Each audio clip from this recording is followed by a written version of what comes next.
মায়েদের ব্যাপারে একটা স্পর্শ বার্তা দিতে চাই। মায়েদের ইজ্জতের মূল্য আমাদের জীবনের চেয়ে বেশি। মায়েদের কোনো অপমান আমরা বরদাস্ত করব না। কোনো লম্পটের জায়গা বাংলাদেশের জমির উপরে হবে না। এই ব্যাপারে আমাদের জিরো টলারেন্স। এই মায়েরা ঘরে থাকবেন সম্মানে নিরাপদে, রাস্তায় বের হবেন সম্মানে নিরাপদে, চলাচলে তাদের জন্য নিরাপদ ব্যবস্থা নিশ্চিত করা সরকারের অঙ্গীকার এবং দায়িত্ব। কর্মস্থলে তাদের নিরাপত্তা এবং সম্মান নিশ্চিত করা সরকারের দায়িত্ব।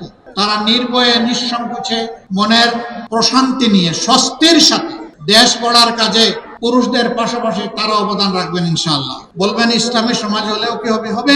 কেন হবে না? নবী করিম সাল্লাল্লাহু আলাইহি সাল্লাম আমাদের মায়েদেরকে তখন যুদ্ধের ময়দানে পর্যন্ত যোদ্ধা হিসেবে নিয়ে গিয়েছেন। যুদ্ধের চাইতে কঠিন কোন কাজ কি আসমানের নিচে আর জমিনের উপরে আছে?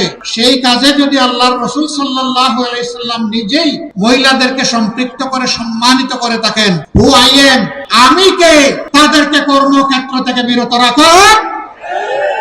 সুতরাং ঘরে বাইরে যার প্রয়োজন আছে, মেধা আছে, যোগ্যতা আছে, তাদেরকে তাদের জন্য সম্মানজনক জায়গা তৈরি করে দেওয়া হবে ইনশাআল্লাহ।